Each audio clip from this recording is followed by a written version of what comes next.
Ladies and gentlemen, welcome to Meanwhile Here on Earth. This program features in-depth conversations with the leading names in the subjects of UFOs, abductees, the paranormal, panel discussions, and the very best and brightest of the next generation of writers and researchers. Meanwhile, Here on Earth, the show breaking new ground in alternative talk with your intrepid host, veteran investigative writer and researcher, Peter Robbins.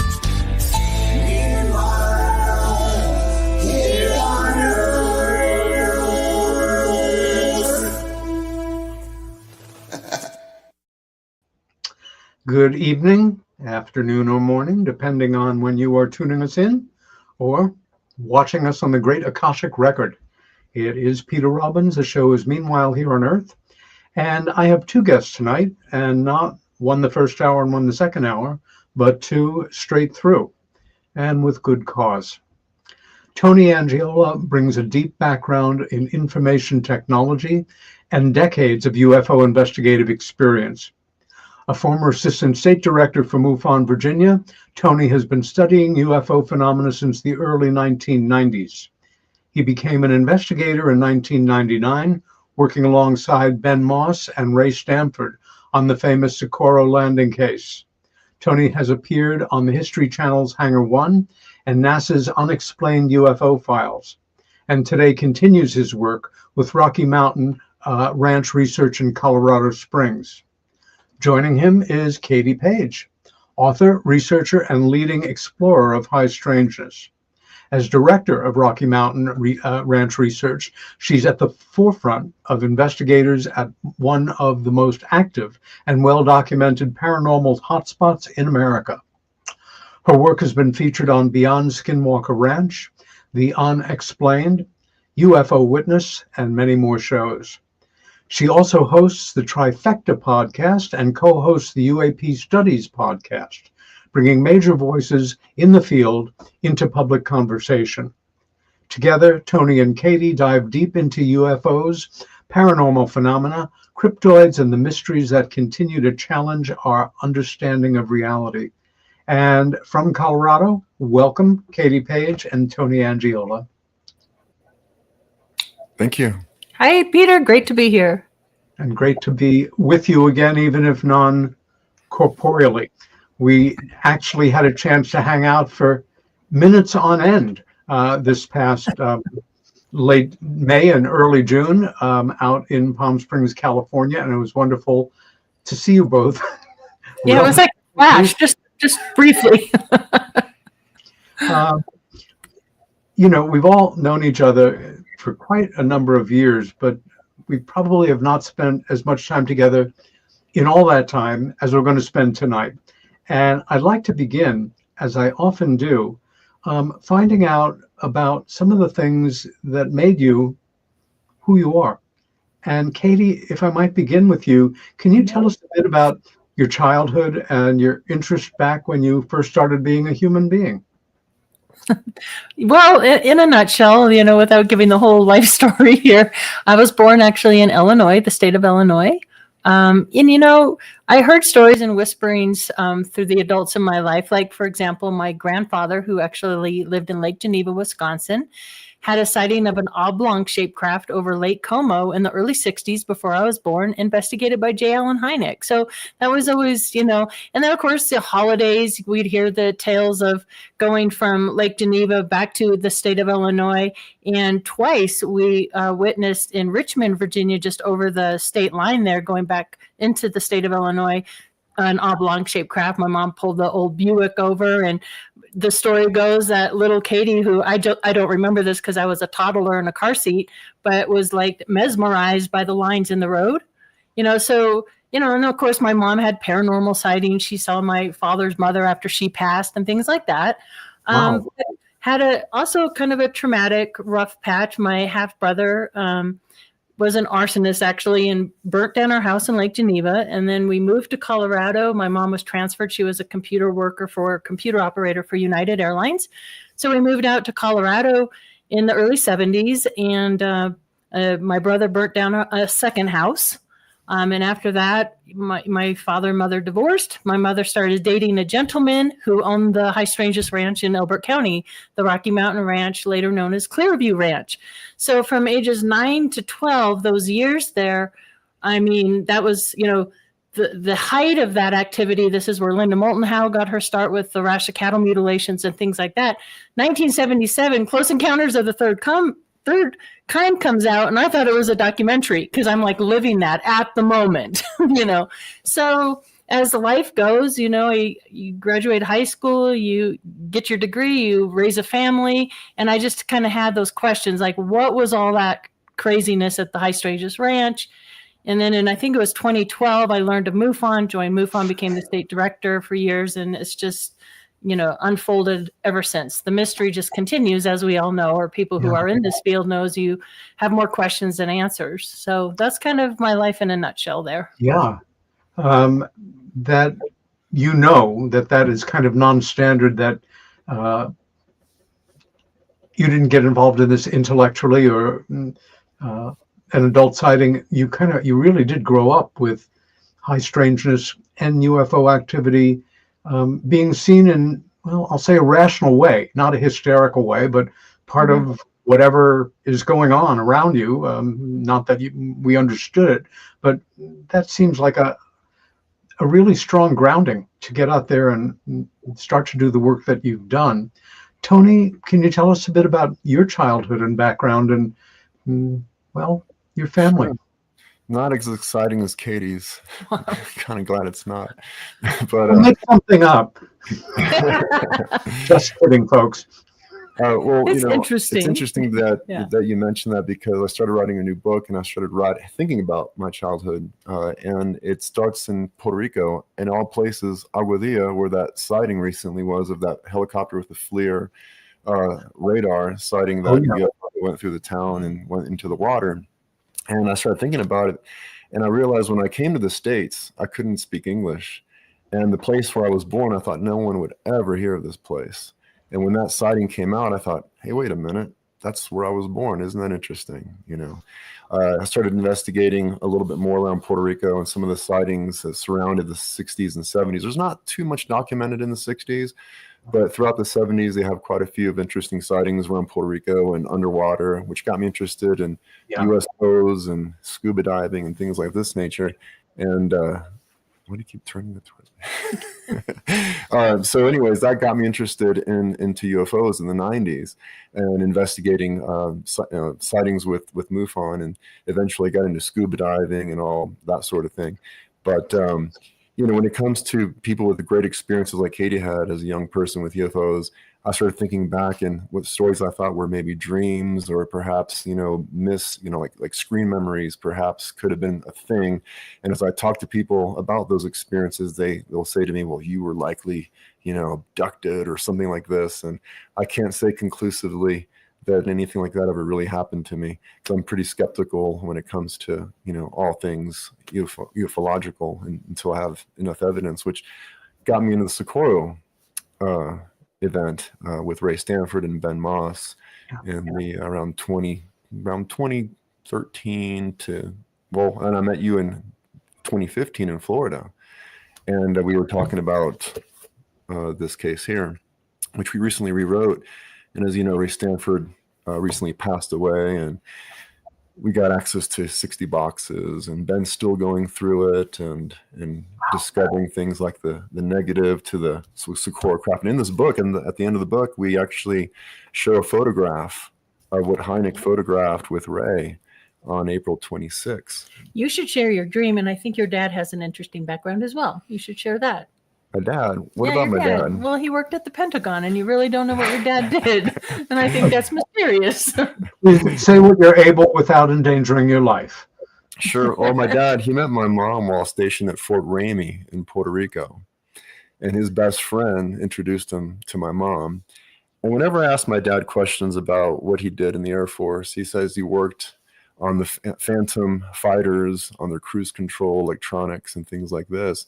He was always interested in UFO stuff. And when I got into it, he read everything I gave him, whether it was Zecharia Sitchin or any books like that of that nature, he would read them, whereas my mom would just smile and look at the pictures and put it back down.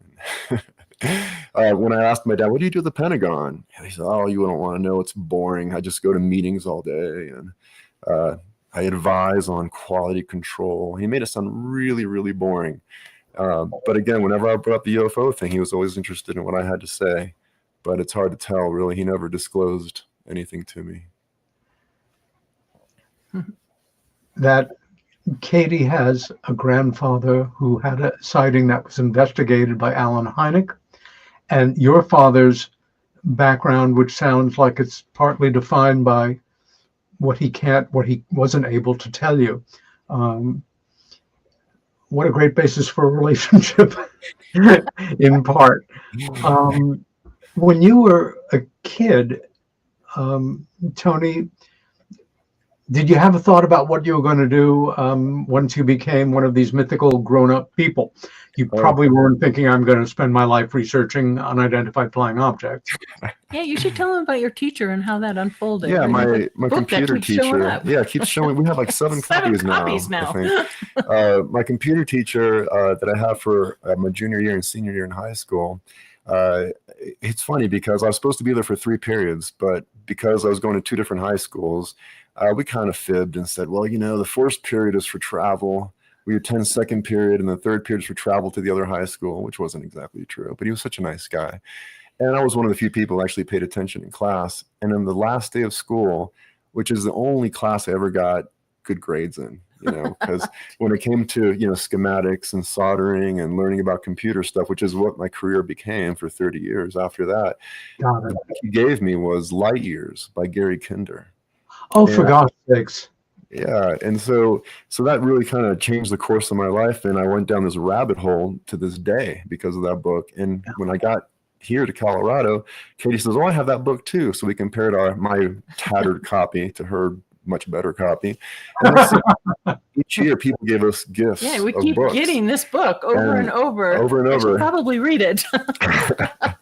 Well, it's the Billy Myers story. Okay. And had a lot of great pictures in it, which blew my mind. And later on, Cal Korff would debunk some of it, but I think he started off legitimately, at least in the beginning, anyways. And it always fascinated me that anybody could even write that much, and I never thought that I could write. And now I'm working on 1, 2, 3, like 3 books, 4th book or something. And so just started writing a new book called Cosmic Secrets, where I just went down this rabbit hole today about my past and how I got started, and I had to really dig deep and really dig up some of those memories. It's in dreams. The book, Tony, that you wrote with Ben, really had an impact on me. I remember when I first started in this work, reading about the case. And Ray Stanford's book was the go-to book on it. And certain cases stick in your mind in part because there are things about them that are not common to other cases. They don't fit into a generic mold. It can be the being, the craft, the situation, whatever. But the book, Not of This World, correct? Yeah, for this iteration, I rewrote it and I changed it to Socorro UFO, Not of This World, because everyone remembers the name Socorro and they remember the word UFO. No one thinks Not of This World is the first word. So I was hoping to improve the searches and people would look for it. But what made it interesting is getting those photographs that people have been asking us for so long. Yeah. And what happened was on April 26th, Ray Stanford using an Argus C3 35 millimeter camera and Hynek using a Polaroid, each photographed the it's in the last chapter there. They each photographed the dynamite shack with Bob McGeary, who was about 14 years old, standing by it just for posterity, and they photographed it, thought nothing of it. And in 2015, Ben and I are sitting in Ray's house, and he called us before we went over them every Sunday, and we would have lunch together, and we'd spend 6 to 10 hours. And some Sundays we would drive Ray's wife to church and then pick her up from church. Then we go to lunch, and then we have another long session upstairs in his archives. And he pulls out this negative one day and he says, "You guys, I hope we're coming over today because I found the Dynamite Shack negative and I want to show it to you in person." We held a loop to our eyes and we put the negative up to the light. And sure enough, it was this photograph right here. Son of a gun. So now everybody can have a copy of it with the book, and you get a clear understanding that it wasn't necessarily an egg shape; it was more of an oblong shape. And those familiar with the case know that it was kind of tilted down on the front end, and the beings were seen as looking up underneath it, as if they were trying to find something or fix something. We met with Lonnie Zamora's daughter, and she told us that her brother knows a lot more information than anybody because Lonnie confided in him probably the most. But the brother doesn't want to talk, and we respect his privacy. Sure. But she also mentioned a few things to us where her father said he found credit card-sized circuit boards that were falling off. Things were falling off this craft. So this craft started and was seen near Albuquerque, near around 5 o'clock, and was chasing the Rio Grande River. And then when it crossed over to where it sat down, it crossed over Opal Grinder's gas station, nearly took the antenna off of a family of 4 driving past the gas station. Imagine. And then they saw Lonnie Zamora turn off the road, chasing this blue flame, because they couldn't really see the white craft because of sunlight and the brightness of the sky. All he saw was a blue flame. He thought it was a plane going down. And then he thought, man, maybe this is a crashed airplane. Sure. And Lonnie just got a brand new police car. And in 1964, it wasn't easy to get a new car. But he took this car off-road, and it took 3 attempts to get up the hill. We tried the same hill, and we couldn't even try it one time because we were renting a car. And we ended up beating it up pretty badly, trying to come up a different route to get to the same point Lonnie came up, and there were a lot of potholes there and everything else. But when Lonnie finally made it up there and he rolls his window down, it was about maybe 150 feet, not yards. It wasn't that far from where they landed. Wow. And so close that one of the beings was like this, was surprised. As you see on the cover, Katie did this cover based on some of the artwork that Ray had done up, and tried to put the correct symbol on there, which is a whole matter of contention still today. Some of you familiar with the case are familiar with the umbrella-shaped, symbol. But in listening to Hynek talk about this, Ray talk about this to the news reporter right away after the event, Lonnie drew on a napkin this inverted V with 3 lines across it. And he gets on his radio in Spanish and he calls to Martinez at the station. He says, es un V invertado con 3 líneas abajo. And that can be interpreted in Spanish as 3 lines directly below it, 3 lines through it. Hynek drew a line above it and 2 lines below it. But at the end of the day, I argue, what does it matter? It's not just like Sleeping Lady, which we'll get to. At the end of the day, something not of this earth landed there. And some people like to argue that it had to be a man-made craft because it made a roar. And we say, well, listen, the blue flame wasn't a conventional combustive, carbon-based flame. It was more of a blue subatomic particle release that was formed like a conical shape underneath it. And it was very concentrated. When that thing turned back on when it was on the ground, it knifed through a creosote bush instantly.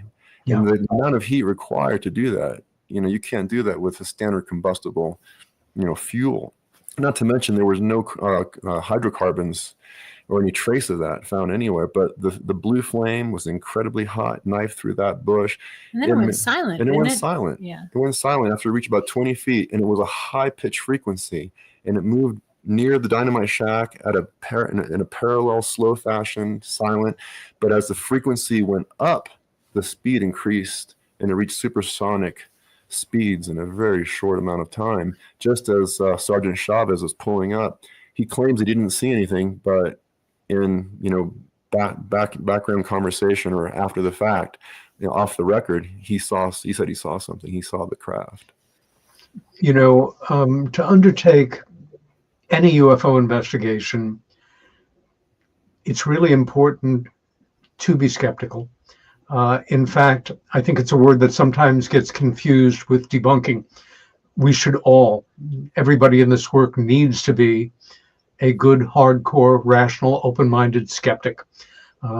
And to have somebody as pragmatic as you and Ben take on a case as challenging as this, where your reputations are going to be attached to the final publication, I thought you did a superb job. And, in building evidence, one can say, as long as we don't have, the thumb from a gray alien or a carburetor from a UFO, there are people that are never going to believe this. It's all anecdotal and, subject to human whim. But the personal accounts of people in more conventional trials can put them in prison for the rest of their lives. It's nothing to take lightly. And character counts. You really looked into the life of Lonnie Zamora, a good man who was a career police officer, and no bad words about him, no scandal, no nonsense. He stood by his story, and that has to count for something. It has been so well documented, and your book is very welcome, and to update it, all the better. I noticed in even cases, well, with police officers in particular, even the case in Ohio, as you know, that the police officer who had his antenna hit by that UFO, and subsequently in Montana as well. I find that when police officers' lives are ruined after such an event, it gives a lot of cred to the story. Lonnie Zamora never made a penny on this. None of these other officers ever made a penny on this. They were accused of, hyperbole for money and story and things like this. Never happened. And on top of that, we recently found more evidence from La Madeira that this craft possibly took a pit stop over there. The heat and the vitrification of the ground is evident of what the story was told when the thing landed there. So we have a lot more of that in the book for those who want to dive deeper. Katie, were you familiar with the Lonnie Zamora case, going back into, you're educating yourself about the whole UFO subject, or was your first in-depth introduction to it connecting with Tony? I knew of it beforehand. I mean, that was really the case that turned, J. Allen Hynek's, mind around. So of course, watching documentaries and different shows like that, I knew briefly on it. What really surprised me though, when Tony and I both had the opportunity, and we'll get into it later here, to reopen the Snippy case in the San Luis Valley, which there's the Lonnie Zamora Socorro connection there. They kind of compared notes with the indentations on the ground and things. I did not know, where I thought this was just the first, worldwide recognized viral animal death case. There was so much more to this case, including that Socorro connection, and so much more evidence. And it just blew both of our minds, really. And it was so fun to work with the King family on that. But yeah, I knew of it a little bit, of course, being in New Mexico there. I actually went and visited the site before I knew Tony. And so I was like, I took the Jeep and went and found the site myself on the way to do research on another case I was working in, Truth or Consequences, New Mexico. So I did a little of my own digging on it. So it was kind of cool to really know, the deep story on it. And one thing I could say about Tony and Ben, this guy here, even right now with the new book he's working on, stacks and stacks of books and magazines, and he's a truth seeker. And when there's discrepancies in information, he really digs to try and find either the happy medium or why the discrepancy, or, I've just never seen a more dogged researcher than this guy right here. That's why we get along. Yeah, that's why we get along. I'm pretty dogged myself. And I actually am more the skeptic, I would say, of the two of us. Believe it or not. I guess that comes from the Rocky Mountain Ranch and knowing of all the mysterious players from, I think MK Ultra was involved. Government was absolutely there, and secret experiments, black access projects. And so this made me kind of skeptical for a lot of this stuff. And I think a lot of what we're seeing could possibly be our own, kind of secret tech and things. So I do have more of a skeptical mind, I think, than Tony does. Even with the Snippy, I'm like, okay, what do you think after this 6-month deep dive? Is it aliens? And he's like, yeah, there has to be something. I'm like, oh, but with that case, something happened to that horse. But yeah, so it's a good balance, I think. We found a lot more than what people think. It's a lot more than what I thought. I thought it was just a dead animal. Yeah. But I couldn't believe how much UFO stuff surrounded it, and telepathic stuff, and sicknesses and illnesses and humming sounds and black boxes and strangers on the side of the road. It just kept going and going and going. I was like, whoa. Yeah, this show often progresses organically, and plans change.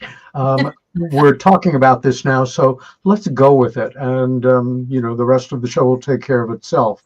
I wanted to say, like 50 years ago, when I became obsessed with this subject because of my recovered memory of childhood sighting, and my sister's sharing with me her very unambiguous memories of what we would now call archetypical freezes from someone's abduction experience, that a book came out, I think 1976, called Mystery Stalks the Prairie. It was by a sheriff's deputy. Of course, you're familiar with the book. Keith Wolverton was his name. And it was the first book that started to explore these incidents of cattle mutilations. It became an instant classic in a way, and it couldn't be explained away. One of the first conventional denials of it was say, no, this was some kind of devil worshippers, and they're horrible ritual people and they murder animals for their crazy Satan ceremonies. But that fell apart. Snippy, and it is such an endearing name. You really can't say it without captured all of our imaginations. It was the first time for me, and again, I'm just getting into this work, that the subject was published around and overlapped into UFO subject. I'll just throw a few things out there that I remember from the time, which still continue to fascinate me, and which I'm sure you have dug down on most seriously. I had actually meant to get a copy of the book when we saw each other in May, but I neglected to do it, but I do want to read it. The fact that the animals legitimately involved in this processing, once their remains are let go and dumped on the ground, no predator, no insect will start to, consume the flesh. That there are areas that are cored out, so to say, but like with laser-like perfection, that the random devil worshiper, I don't think, probably has some kind of laser surgical material, and so on down the line. How did both of you get interested in this particular story and so involved in it that you wanted to write a book about it together, and this animal who has really become symbolic of this particular mystery? Yeah, as fate would have it, just, going on 3 years now. It's hard to believe that.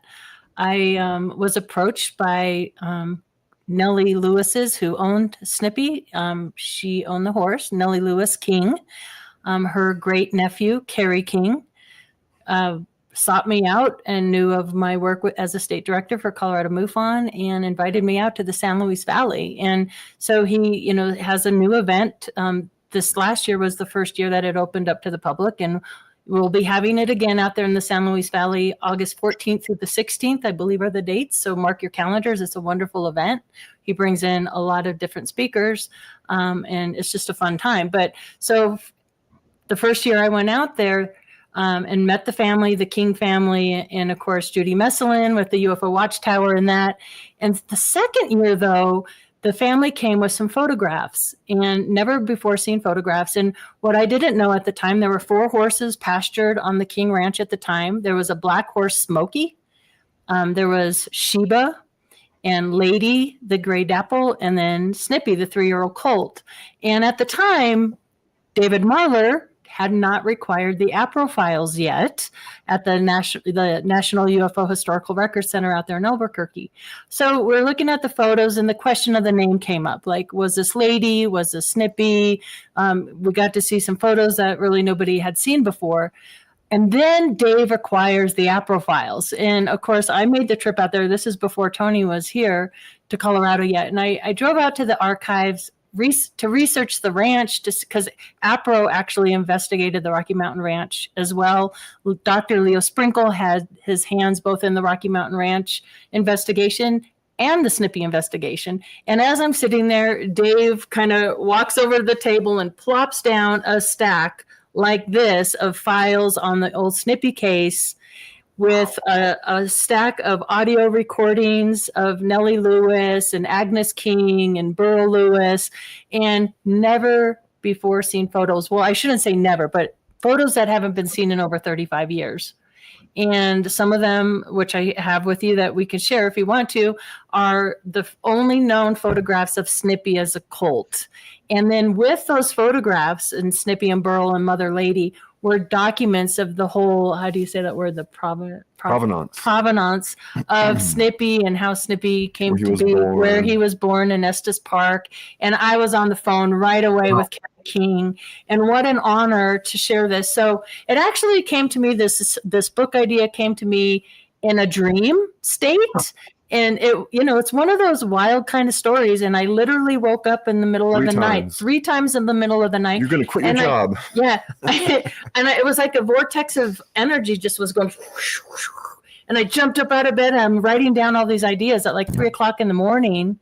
And then he wakes up. I'm like, oh my gosh, this is, and I called Carrie, and the rest is history. So we spent a little over 6 months doing a deep, deep dive on that. To talk with Linda Howe about it. And unfortunately, we were going to work with Chris O'Brien, and then we lost Chris the week before we were going to meet with him to work with us on this case. So that was an unfortunate turn of events, but what an honor to be able to bring all that forward. A remarkable archive to be presented with.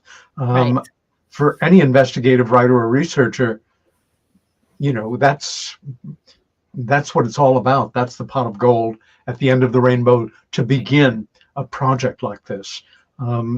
Let's begin here with a shot. Actually, a piece of art we found in the APRO files. Oh, for gosh sakes. And what's interesting is Katie contacted the artist. The artist's son, who had no idea that his father was an artist, because he did this while he was in his 20s, long before he had a family. And Katie was basically asking for permission to use it. And he said, well, considering I never knew my dad was an artist, feel free. We touched it up, and I thought that was, really a nice thing to do, to have some original art from the time that was done for Nellie Lewis. And that's for the cover. And there's another piece on the back of the book, too, done by the same artist at the time, and was given to Nellie as a gift. Mm-hmm. I think it's fair to say that when you do the kind of work that we do, and you're dealing with a case, dispassionate word when you come right down to it, considering all of the emotion and events it can sometimes embody, that it's a plus to set the scene, so to say, and to some degree at least make that time of when the event occurred come to life. So I think intuitively or actually, great decision to start with the cover. So. Yeah. That's Burl Lewis, and his right hand is touching Lady, Snippy's mother. She's a dapple gray, about 1,200 pounds and 14 hands high. And Snippy there is a colt, and he's about a month old. I think it's right there in the document there. What's neat about these photos is this is in one of those like folded, and the information there. I don't have my glasses on here, but it's dated. July 28th, 1969, and they write a blurb about. That this is Burl with Mother Lady and Snippy. So that was just such a cool picture to find. And oh man, Dave Marler and I were like, holy jackpot, So yeah, very cool. Snippy was actually pastured out there in Denver for some time before he made it to Valley. Right. So there it is, 8x10 color photo I had printed from a negative that Nellie Lewis had taken of Snippy as a cult and Lady, her mother. This is the only known photograph of Snippy as a cult. So how cool. What's interesting is that since Nellie met Snippy got it for her birthday in November. It was a birthday gift. Gift. My gosh. So, and she saw the horse, and Burl has some sugar cubes to bring the horses to come over. Snippy was kind of snipping, with his teeth, and that's kind of what gave her the idea to name him. What's interesting beyond that is that the pronoun has changed so many times, referring to him as a her, as a she, and even some writings, even Don and Alice, not Alice per se, but Don Richmond made a lot of mistakes when referring to people's names and pronouns, as well as Nellie and everybody else. Nobody could keep it straight, which really puzzled us, and that was one of the things we really set out to accomplish, is to find out what sex his horse was and why his name was what it was, and why would Burl change it. Yeah, well, until we learned of what Agnes said when Snippy was a cult. What did she say? Like Peter just referred to, it's really good to think of the time we're in. So this is 1967. Kennedys are very popular. Jackie O is just, everybody loves Jackie Kennedy. And so Agnes is in her 80s. She compared little Snippy as a colt to Jackie Kennedy, saying, oh, look at that proud little colt walking around the pasture. He reminds me of Jackie Kennedy.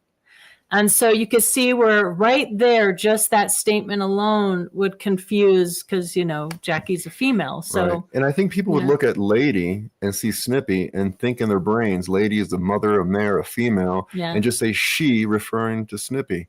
And at the end of the day, we found out was a really telling photograph, which we both love, is Alice Richmond with Lady and Sheba after Snippy's death.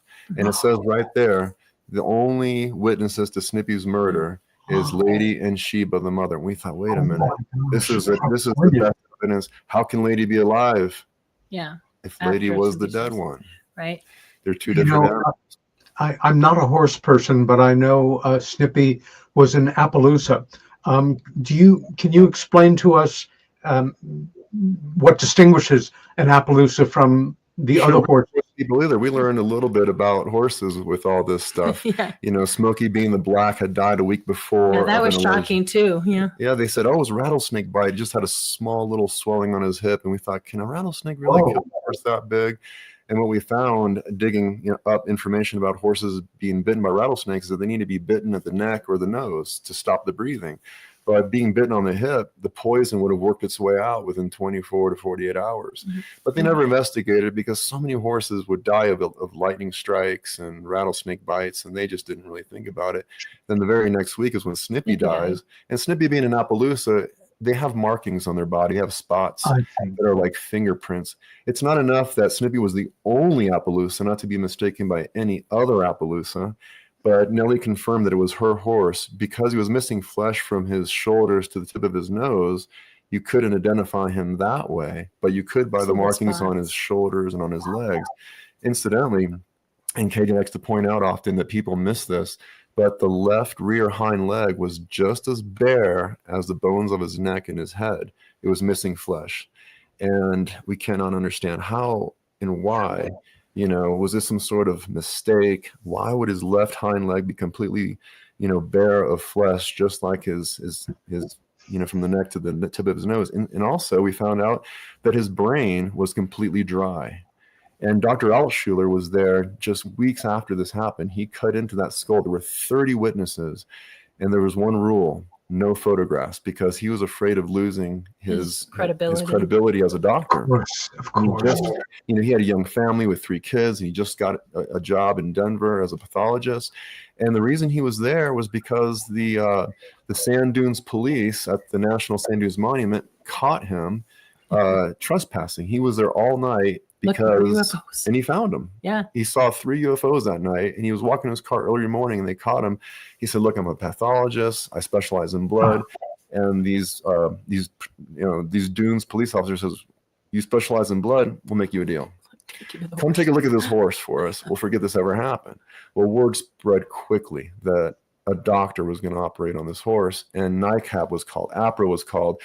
students from from Adams State College in Alamosa showed up. So there were 30 people there, and he's cutting into the skull, and lo and behold, it's dry as a bone. Not only that, but the fluid in the vertebra was completely dry. And some people argue, well, that's what happens when a horse dies. But they found a horse that was dead for 1 year in the sand dunes, and it still had some moisture in that skull. But the white powder in the stomach. Right. There was the organs were all laser accurately removed, and only a white powder in the stomach. What's more is that Dr. Altshuler noted that the incision around the shoulder where all the flesh was removed from, it went to the bone. And the leather, it became like leather. It wasn't pliable. Like even today, when you have laser surgery done, the skin's very pink and pliable. This was hard and brown and just really just hard as leather. And he couldn't replicate it even in the 80s when he was interviewed by Linda Howe once again. She said, what is it now that you've done hundreds and hundreds of autopsies on horses and animals and whatever? What fascinates you the most? He says, well, I took a piece of Snippy and I put it under a microscope, and at a molecular level, there was evidence of extreme heat. And to this day, with all the laser incisions I've done, nothing comes out that hard. So it was a special type of laser that he couldn't explain. And not a drop of blood anywhere. You look at the photos and people are like, oh, that dark stuff around the horse must be blood. Well, it wasn't blood, because the bones were bleach white on day one, as if it was laying out in the desert for over 30 years. And then a few days later, bright pink. Yeah. And by the end of the week, black as tar. There's Snippy and Lady. Yep. There's Snippy and Lady.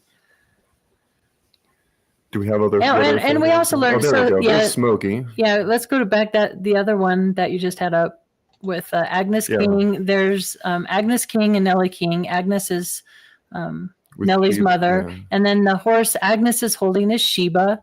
Notice there's no white on Sheba's leg, so you can't confuse it with Snippy. And then Smokey is the black that died the week before of a supposed rattlesnake bite. Smokey was also 14 hands high and 1,200 pounds. Smokey and Sheba were horses that they rode. And what's really interesting in the notes, they would say Lady and Sheba were very gentle horses, loved taking sugar cubes, would come up to you. After Snippy's murder, they got very, very skittish. So I think the next photo you have is that photo of Lady and Sheba after Snippy's death. Oh, no, not that one. That's Agnes and Lady and Sheba. That's Nellie. Nellie, sorry. Nellie and Lady and Sheba. And that one right here, it says Lady, Snippy's mother, these two horses, Sheba and Lady, were the only horses that were with Snippy. That's Alice Richmond. And the only witnesses to Snippy's murder. I think the banner is covering up the murder part. But you can see there the tail is kind of down, and that's Alice Richmond there. But even though, so they had the old cameras, with the flashes, and in the documents it would say that they got really skittish when you would click a camera, just taking a picture. And that was only the case after Snippy's death. So, yeah. We all know animal reactions to paranormal events or a UFO incursion can be extremely dramatic. And behavior changes, of course, can result. They sure would with people, no question about that. Okay. Also interesting is we learned about the Wilsons. And on the night of Snippy's event, they kind of were staking out the cemetery because they were really big into paranormal and UFOs for some time, and they said that they saw lights at the King Ranch, like balls of light, and so we had to pretty much take that information and include it into our hypothesis that these lights were making these horses. In the next photo you have there shows the meadow. The horses were on the east end of the meadow, on the far left, and those little bushes, those are Chico brushes, and they will actually pop your tire if you drive over them. That's how strong they are. So the ground was wet, so you could see the tracks. You could even see bird tracks because they were getting rain on and off for a few days before Snippy's mutilation. Yeah. So in this photo here, you can see the three horses, Lady, Sheba, and Snippy, running as if something's corralling them back and forth, a zigzag, right? Mm-hmm. And then Sheba and Lady run off. You see their horse tracks going to the King Ranch. Then you see Snippy tracks are milling in a circle like this. And then, so there was a discrepancy here from 25 to 35 to 250 feet. Snippy, you could see no tracks. It was like picked up. Snippy was picked up and then dropped. Oh, wow. It's evident in some other photos. You can clearly see his right leg is broken. And so this image here came with writing on it. I think the next picture you have shows, it says these 3 horses running illustrated below. Ben King tracked these horses, and the tracks went from one side of the pasture to the other. 2 horses continued on to the King Ranch. Snippy was found approximately 250 feet from where the other 2 tracks led onto the ranch. So, again, all these documents, every single one actually refers to Snippy as Snippy. That's right. In fact, we found audio tapes early as 1969 where Hynek was making these audio recordings for his own personal record. And he had to go back in and splice into it at the very beginning. Yeah. First of all, Snippy was a mare. That was done in the late 80s. You can clearly hear the difference. Yeah, the audio changes a lot. Yeah. And then in that interview, Burl's almost like nudging Nellie. She's like, oh, yeah, Snippy was a mare. The newspaper mixed it all up and all this sort of thing. And they never said lady. No one's ever said that Snippy was lady. And then throughout that whole recording, it was he, Colt, he. Yeah, it was never, it was interesting. But to Tony's point, too, about the 2 people seeing the lights over the pasture that night, we have a recording, which I shared at the Snippy event, of Agnes King telling the investigators on the recording she had a sighting that day of something she couldn't explain. So she was on the couch, correct? She hears a hum, a low hum, and she goes to the door and sees at very close range a shiny disc, pretty low. She said it wasn't an airplane, but she didn't have her glasses. Right. So Agnes was a little skeptical. She was one that really didn't believe in UFOs or aliens until it happened again to her. But the day of Snippy's, when he didn't show up, when he didn't show up, September 7th. Yeah, September 7th, the day that he didn't show up. She had a sighting of something right over the ranch, and that we have the audio of her talking about that. So her son, Harry King, is the ranch hand who takes care of all things on the ranch. And when Snippy didn't show up for feed or water on the 7th, she says, Harry, I need you to go look for Snippy. He hasn't shown up for food or water. So on September 8th was a Friday, and he was too busy. He says, well, it's going to have to wait. Did he show up today? No, he didn't show up today. On the 9th, on Saturday, Harry King goes out. It's very wet. His truck gets stuck. He has to, get out of this hole he's in. He drives around for an hour until he finds Snippy only a quarter of a mile away from the ranch house, laying in the meadow. And what's interesting is from where he was milling to where they found him is the discrepancy from 250 to 100 feet to 25 to 30 feet. Like, so not that matters, just like the symbol on the Socorro craft for whether it was lady or Snippy the name. But to us, it's important. To us, we're like, what? We like all the details. So when he found Snippy, he said, well, I couldn't identify him right away because he didn't have any flesh up here. And so he left, and he had to contact Burl and Nellie. He brought them the next day on the 10th, and they started making discoveries. And one of the strangest discoveries that we didn't even know about until Joe Spencer, who was one of the first 20 people and a young man from Adams State College who came there with his friend, because Nellie was calling the police, coming out, we got this problem. And he's like, you got hit by lightning. Clearly. Good.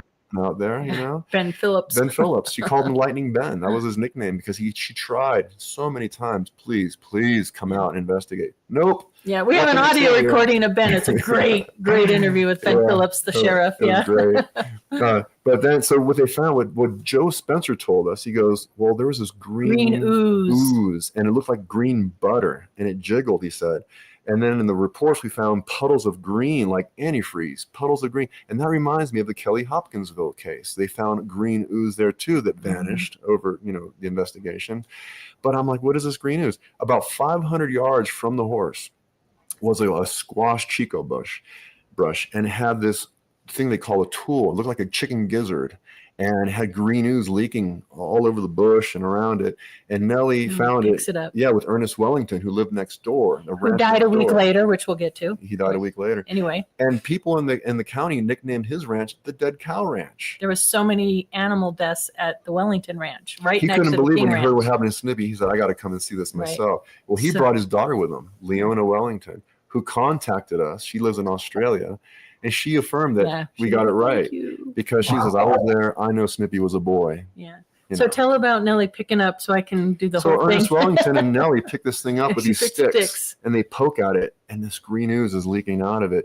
And Katie had a good theory. She's like, what if this organic tool, which was later investigated by the Conning Committee, who they said was an organic piece of twisted seaweed, which shouldn't be there. Right? She says, what if ETs are able to, just like every other piece of evidence that disappears with a half-life of radiation of only a couple hours, to, angel hair that disappears when you touch it, to, Ted Phillips finding white powder. Well, there's white powder at the Snippy case too. And Ted Phillips found the most evidential ground evidence cases ever. That's just, the evidence seems to disappear, doesn't it? Yeah. Socorro with Ray Stanford, the scrapings of metal on the rock, which Dr. Frankel analyzes, goes missing, So it didn't surprise me that Katie's theory might be right. The aliens found a way to take something that looks organic. That green ooze is something ET that maybe caught the incision around the horse in such a way that made that special, non-pliable leather feeling incision. And then later on, it just turns into twisted seaweed. And if you test it, it's just an organic substance that we can't explain. Yeah, who knows? Well, here is the photo. Oh yes, this is This about was 3 months. 3 months after, yes, not the. And you can look carefully at that rear hind leg way back there. You can see it's bare, the bone. Yes. But the neck is black, as well as everything else there. And they couldn't figure out how in the world does it turn black like that after a week. And you can clearly see his back right hind leg is clearly broken, as if dropped from above. Yes. The tar underneath of him, because I was like, there's pictures. There's a lot of pictures of Snippy in these files, and anybody can go out and take a look at any of this at the archives now, or listen to the audio recordings. But I thought, well, isn't that blood? But no, they tested that. It was like a tar. It was a black tar. And anything substance. that ate this horse died of dysentery. Dysentery, yeah. So they had the coyotes. Coyotes died, and even the maggots that eventually, were festing on the flesh. They were all dead on the carcass. Well, just when you think this mystery is deep, it gets even deeper. It gets deeper. Because what we found is that there was a 75-foot circle pressed into the ground, just like at her ranch at the landing site, and 5 15-foot circles around that giant 75-footer, which was about 500 yards away from the horse. What's interesting is that these discs pressed into the ground, and then it rained really hard for just long enough to create rain divots all around.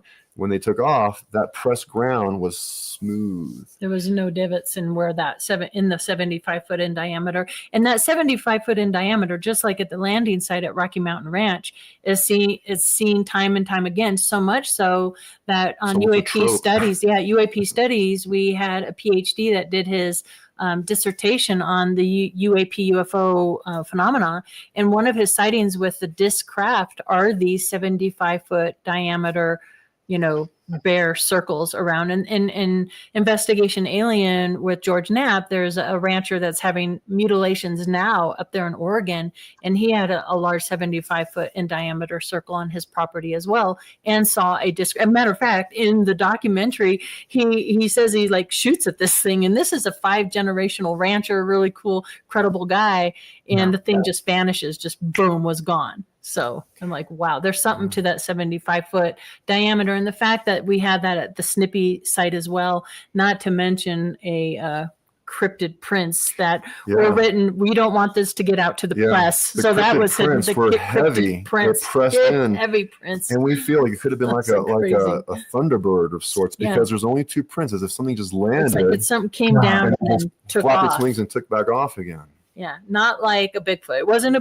Bigfoot track. It was some distance from the horse, but at least 100 yards. Yeah, it was some distance from the horse, but how strange that just 2 of these, and that's it. And then it gets even crazier, because when that 75-foot disc lifts off, it doesn't go up very high. It goes kind of horizontal, goes over the north gate, and severs off 3 fence posts. That Harry King had to replace. Photos of that too. Yeah, and then there are these burn marks on the ground, like 15 of them, like those orbs that we think that they were orbs that generated this electricity that got down the ground and left burn marks all over the ground. So I'm imagining all these orbs on the ground as if they're observing what's happening or something like this. Strange. It just gets really crazy. As We you're have speaking, talked about all the UFO sightings. Yeah, the year before we haven't talked about so much. We could talk about this. I mean, for us as investigators, it was like every day, every night, just something else. And we're making these connections to either Socorro or the Rocky Mountain Ranch or the Carl Higdon case or, there were black boxes flying around this area. Black boxes in this They area. saw them with binoculars. As you're talking, I'm thinking in my mind details of very specific cases that I've worked on or become very familiar with that absolutely dovetail with what you're saying. And we have blown through our first hour. We will be back in 5 minutes. See you then. You too. The Go have UnX Network presents a health and wellness spiritually based brand of hemp-derived CBD products made by Hopewell Farm in Harrogate, Tennessee. We apply our Cathara energy work with all of our plants and products. Our products made in small batches with only 2 ingredients of pure hemp, full spectrum crude oil, and coconut-derived MCT oil. Third-party lab tested for potency and legal THC levels with 6 strengths of 1 ounce oil to choose from. Know what you're buying and get what you pay for from Hopewell Farm. Applied directly to a specific area, Hopewell Farm topical salve in 1 ounce and ½ ounce sizes made with pure hemp crude oil, comfrey extract, and all natural ingredients. Find the Hopewell Farm link and coupon code on the UnX Network website at unxnetwork.com. That's unxnetwork.com.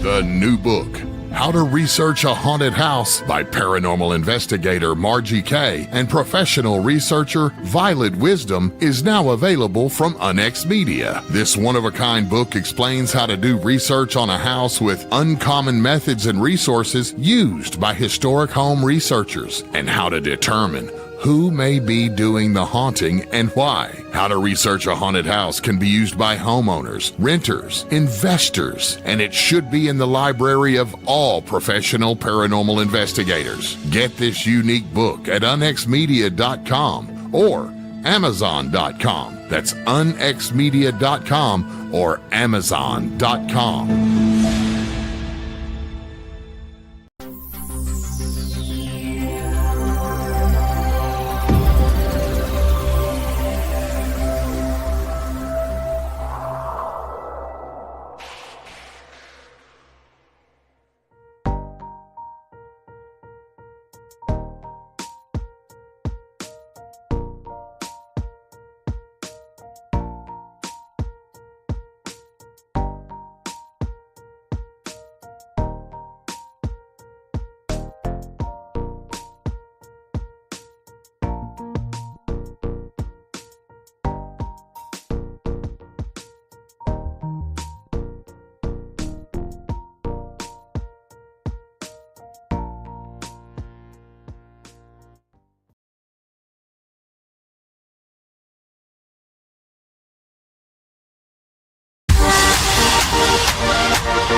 And we And we are back. I am back. We will be back in a moment, as opposed to just me. My guests tonight are Tony Angiola and Katie Paige, and we are back with them right about now. Welcome back, you two. Thank you. Susan? Right. We were right here when we last spoke. I want to kind of jump ahead, and we will come back to this point. This is such an extraordinary mystery to try to tackle face on. All we can do, I think, is make our best educated guesses about the nature of this kind of behavior on the parts of these other intelligences. For me, the choices are limited, certainly for all of us, but what do you both think, believe, feel, conclude, deduce this is all about? Again, we don't know in a way that we can take it to court, but you two have really dug deep into this, deeper than most people I know, to put it mildly. Your thoughts on what this kind of behavior is all about?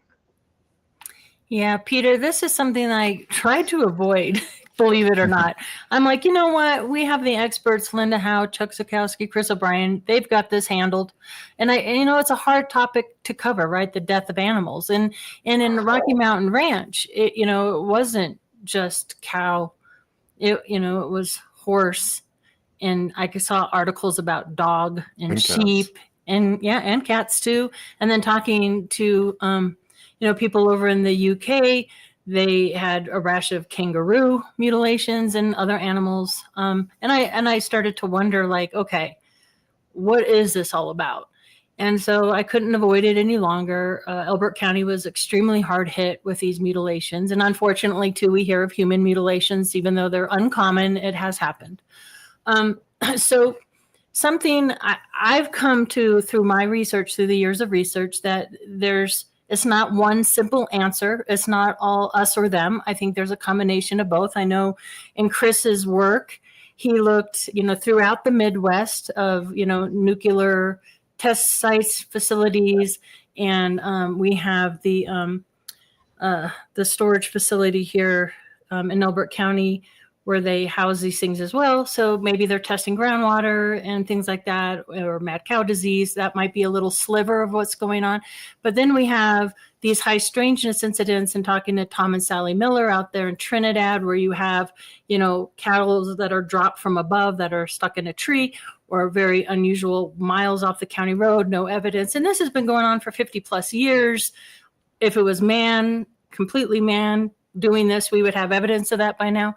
But I think it was Linda Howe that kind of theorized that they're taking the blood from these animals, the Titan missile silos. That's it. I couldn't remember right there, the Titan missile silos.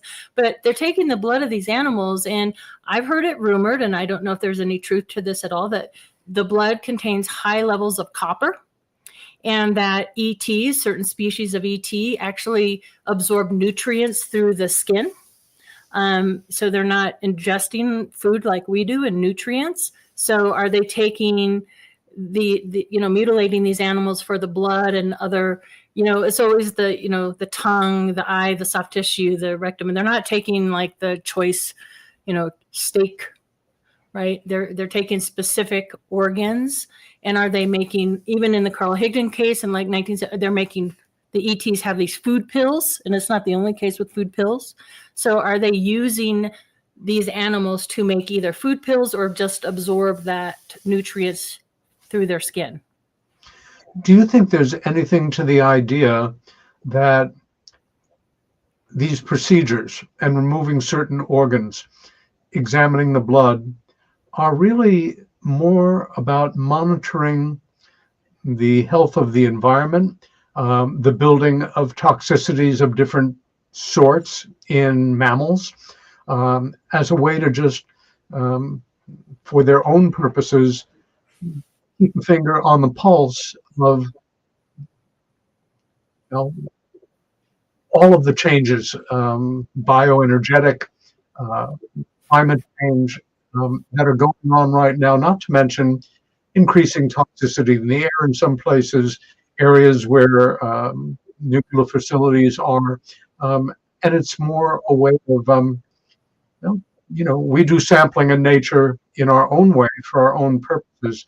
Do you think it might be that as well, or in addition to, or? Yeah, I think like Katie mentioned, it's multifaceted. And I was recently reading something about this where the author said the fact that they could dispose of these animals into space, another dimension, or just neutralize them, just disintegrate them, but they want us to find them. Kind of like a warning. Yeah. That's a very good point. Certain organs, they always move the same organs over and over again. Yeah. Have a message. And again, with laser-like precision. Mm-hmm. This is, have you ever seen anything? I mean, because it was put forward very seriously for years because nobody knew what else the hell to say, that this was a human activity. And I don't mean, some kind of MILAB or medical, high security project, but devil worshippers. For me, that really struck me as the most untenable.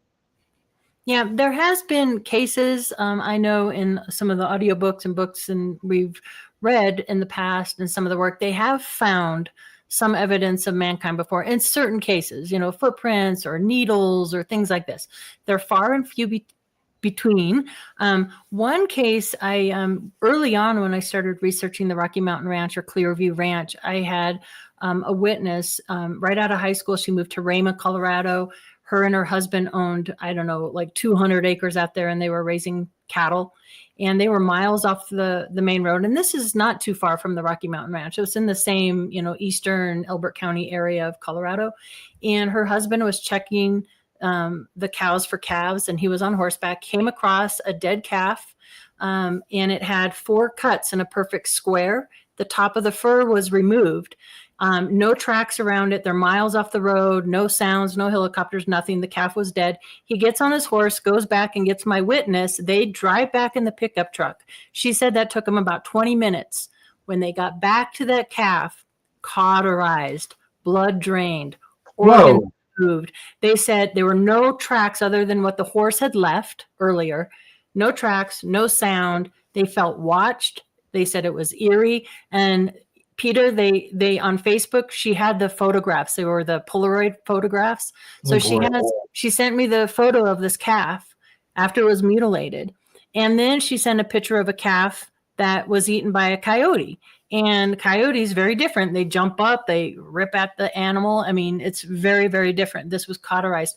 The strangest case, and that makes me think, these, orbs or something. The black boxes too. We have reports of mutilations with these strange black boxes that are around the animal. And I think it was at a conference in Laughlin that I did. I had a woman come up to me after and she said, what do you think these black boxes are? The boxes I witnessed and others witnessed at the Rocky Mountain Ranch, they emitted this tone or this B sound. And one thing my witness said, that same witness who just had this experience with the calf, with the 4 incision, she said, what's interesting with all the ranchers, and she's a generational rancher, she comes from ranches, the pastures where the mutilations occur, the cattle are all huddled together and very calm, as hypnotized or mesmerized or something.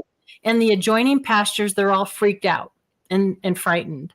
And this witness said, do you think these boxes, the sounds that they're emitting are keeping the cattle calm and huddled together? And I've also learned through, just research that some of these animals are being marked before they're being mutilated. If you look at them under a black light, there's been studies done, and certain animals will either act funny, just like at Skinwalker Ranch, where they'll start spinning, or they'll go blind, like at the Snippy. Like in San Luis Valley, these animals are going blind. They're acting sick or funny, and then you'll find them mutilated. So they're being targeted. And calves, for some reason, they really target the calves more than the cows, and certain family lines as well. So it's really interesting. It's there seem to be some parallels between the patterns you're discussing and the ones that we've established in authentic cases of abduction that run through generations in families. They may be completely unrelated, but they're certainly interested in bloodlines to some degree. Picking up where we left off with the images. That's a good one. Yeah. I believe Ben King drew this one and documented most of what we see there. Those dark circles are the burn marks that were left on the ground. Clearly there's Snippy, and we zoomed in on that right leg, and he even drew the broken leg on there, which was really neat. You can see the tracks there where Snippy was milling those circles. Hello. And up there at the very top right of the map there is the Chico brush where they found that strange tool with the green ooze. And what's fascinating to me about seeing this map, by the way, is huge. So at the archives, I'm picking it up like this. I mean, it's really big on a big sheet of paper. And I'm like, Dave, do you have the equipment where we can scan this? And he has such great equipment there. He's like, I sure do. Yeah. So it's a really big map, but it's really detailed, and I'm really, really happy that they created this for historical purposes. So, incidentally, we used this map in conjunction with the photographs in the files when we went out there, and we were showing Kerry King, look, we can probably pinpoint where Snippy laid, and one of the key clues Harry King said, he says he was exactly midway between the north and the south points of that meadow. Exactly. Yeah. And you can see on there, they even wrote where here's the coyote droppings. There's coyote, but the coyotes wouldn't approach the horse. Right. So right there to the left of the backside of Snippy, you can see coyote droppings. And there were no prints. So you could see you could see the prints in the ground very easily because it was moist. And but again, no animals approached Snippy at all. No predator animals or insects disturbed the body. For a while. Eventually they did. And then they got sick and died. But it do took we, months or do we something. think theoretically that Snippy's rear leg was broken when the carcass was dropped? That's right. Or okay. And one person even mentioned to Katie, well, if a horse was dropped from high above, he'd fall head first. And we said, not if he's missing all the flesh. Right. He's going to be back heavy. He's going to be back heavy. I mean, it's a good point. Like naturally, if it was a full horse, then he would fall head first or the heavy side. But here he's missing his flesh. And so he would have dropped rear first like that. And I think I sent you the blow up of where they drew it, where you could see how they made sure that they even made sure to put Snippy's Appaloosa spots on there as well. Yeah. So I thought that was interesting. Something we haven't mentioned yet is when Snippy was first found, the meat of his body, of course, minus the flesh on his neck and his leg, was described as fresh as a butcher's. Like there was nothing wrong with any other part of the horse. And when they mentioned that the horse was shot, like the Condon Committee likes to harp on that, he clearly died of an infection being shot in the hip. That didn't happen for months later. 2 boys admitted shooting it with a .22 caliber at point blank range, and they were caught and told to put the guns away, and they were afraid in the trunk. And Nellie says that they're willing to sign an affidavit, but as far as I know, it's not illegal to shoot a dead horse. Yeah, it's all on audio recording that the boys admitted to shooting the horse after the horse was dead. Another thing we learned I thought was kind of cool about Snippy is Snippy was only taught to halt and lead, and Snippy was said to be trained to saddle the week after his mutilation. So I thought that was really interesting because one of the things back later in the late 80s that Burl Lewis, for whatever reason, maybe he wanted the case to go away. We don't know. But now But he said, well, Snippy was a horse I rode. Yeah. Couldn't have been true. Snippy was never saddled. He was never ridden. Oh. And there's a lot of tragedy connected to this story because when Agnes King passed away in 1976, we learned that Nellie committed suicide on the same day at her gravesite because for many reasons. For many reasons, but But then Burl immediately remarries, and then in the 80s, he seems to want attention again, which is when the whole story of Lady came to be in the late 80s. In the late 80s. So at first we thought he was trying to get rid of the story, but now we're thinking maybe he wanted the attention again. Yeah, we're not sure. We can't really understand what that was about. But we haven't even touched on missing time. Yeah. And the indentations in the ground, which has to do with the Socorro case. And I don't know if I sent you that photo, but do you want to talk about that? So there were these holes in the ground. Oh, wait. He's bringing up this picture, so we could talk about this. So this was one of the calf that went blind, and his left rear hind leg, if you look really carefully, is elongated. It started it has some sort of radiation issue after Snippy's death, losing its eyesight, and it was like a ski, and they had to put him down because his hooves kept growing longer and longer, and the calf could barely walk. It would only get up to feed. Yeah. And so they ended up putting it down. Oh my gosh. No conventional explanation for that mutation. No, in fact, there were many healthy cows that would come up to you. There was this one particular story where two very healthy, fat calves came up to a couple ranchers that were on the fence line, and they just both keeled over, dropped dead right in front of them. Yep. Mysteriously. No explanation. And then Harry King had a veterinarian come out to investigate what happened to these calves. He says it must have been a heart attack. And he said, nope, not a heart attack. We cannot explain why two calves at the exact same time both keel over dead. Oh, and then there was a horse 14 miles away that also died, and they tried to say it was like Snippy, but when they sent the pictures in and they called Nellie on the phone and described all the blood everywhere, Nellie goes, nope, my horse had not a drop of blood. Nope, my horse had no animal teeth marks anywhere. Unless you have a cauterized horse with laser-like incision, missing organs surgically removed without a drop of blood, then talk to me. But, so there were some. And not only animals, but people also went blind and were having ill health. Really? That's right. Coley King died in 1961, and he had gone blind, just prior to that. And we started wondering, could it be the nuclear testing, the water runoff? Was there some kind of contamination? Because Herman Doty, who wrote the book Bones in a Boxcar about Snippy, but he didn't have as much information as we did. He tried his best. And thankfully, we got a copy of his book from Judy Messling of the UFO Watchtower, and that helped us give us some clues, which was nice. But he mostly talked about his cancer and his interest in the environment because of his, and we thought cancer, and then we started making and it's something we learned about the San Luis Valley that I found interesting, which is at the beginning of the book. There is the valley actually has been used and is still being used for a NASA test site, because the area of the San Luis Valley, because of all the volcanic rock and just the nature of the land there, it's very similar to the lunar surface. So, and I think, since we had so many UFO sightings prior to 1967, 66, even into 65 and earlier, are some of the sightings, some of these testing that they're doing with NASA could account for some of the sites.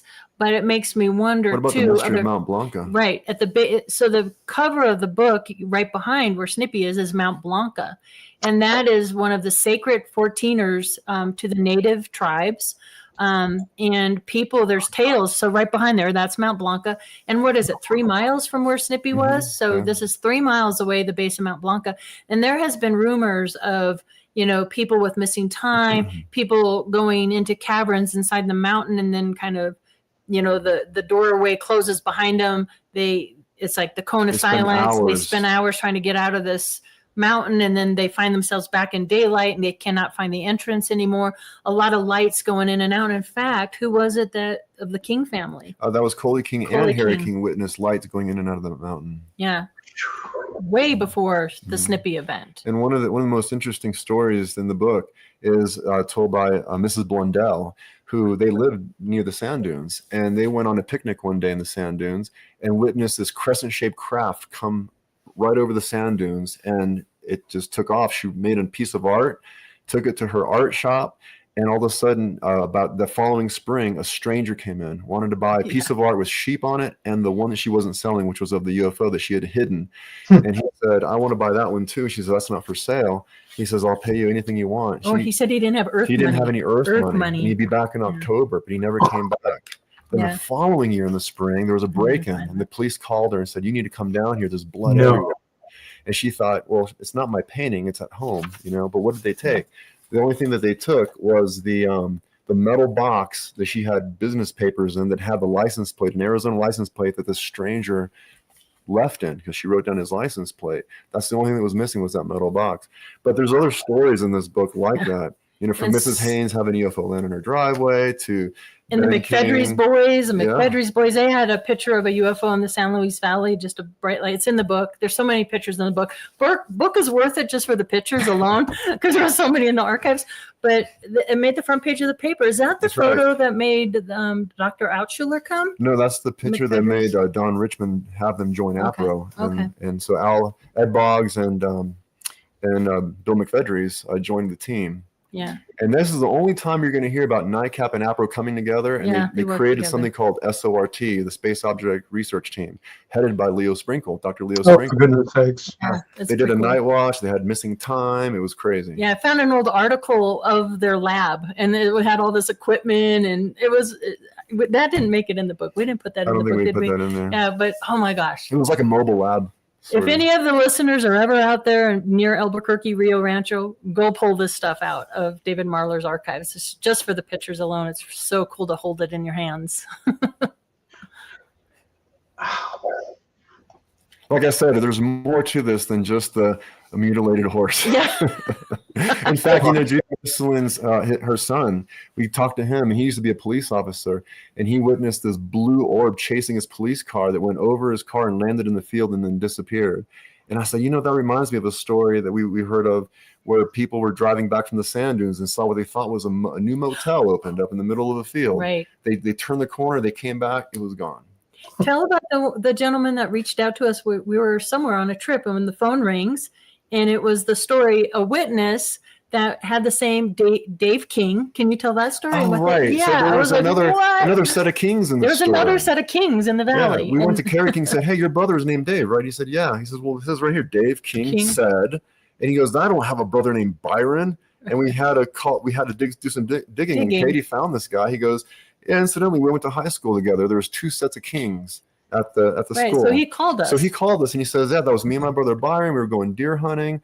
We saw this orange light ahead of us. We were chasing it. We were going almost 100 miles an hour trying to keep up with it. And then it got closer to us, and we slowed down. Then we sped up, and then the road dipped down, and it came back up, and this thing was gone. So a lot of stories. But then they found themselves near the hot springs, which was like almost an hour away, but they had gotten there like in 10 minutes. Yeah. So a lot of like time kind of. So it makes me wonder about just the valley in general, and something I researched at the ranch. What does Skinwalker Ranch and the Bradshaw Ranch and all these ranches have in common? A lot of them ping the charts as being highly magnetic, having aquifers and water and certain limestone, and of course the Great Sand Dunes. That's all crystal, right? But the valley is interesting because it's this strange magnetic mixtures of things. It's very unusual. And pulling up a Google map, right where Snippy lay, geologically, the area, so the whole valley, it's it's miles and miles and miles and miles. But right where Snippy lay, the pasture is heavily green. Like in some of these mutilations, I don't know if you notice, if you watch, Investigation Alien, you see after these animals are gone, it's super rich and the grass gets really green. I mentioned that to George Knapp when he interviewed me about them. Like, what is that? And that was true in the valley as well. Just the area was so richly green, and I'm wondering what's under the ground there, or what it could be what's attracting ET or UFOs to the area. I don't know. Also, we do know that a certain amount of radiation does not do what I think we have a cartoon picture of, which kills everything around it. Part of the results really goes around where the body was for some reason. I'm thinking of the Russian nuclear meltdown and how so many plants in the area mutated into larger, healthier, more vivacious growing things. Same thing with the tree rings in the area where Travis Walton's event happened, and wondering if there is some aspect of radioactivity going on here as well as part of the process. I want to just stop and ask you guys a question that maybe in the minds of some folks who are not comfortable with this material, which is a perfectly natural reaction. And we know that dynamic of if you can't dispute the allegations, then attack the messenger. All of the people, and this particular case probably brought you into close contact with more distinct individuals than you would have ever imagined going in, where you really, got a sense of their lives, their values, their characters. At any point, did any of these people who contributed knowledge, information, photographs, documentation, accounts, did any of them, and I know you too well enough and your work ethic to know that you're not a pair of new age goofballs, that you're both very pragmatic and you are skeptical professionally. You have to be. That any of these people had an ulterior motive, want to be on TV, want to write a book, want some exposure, I want to get paid something.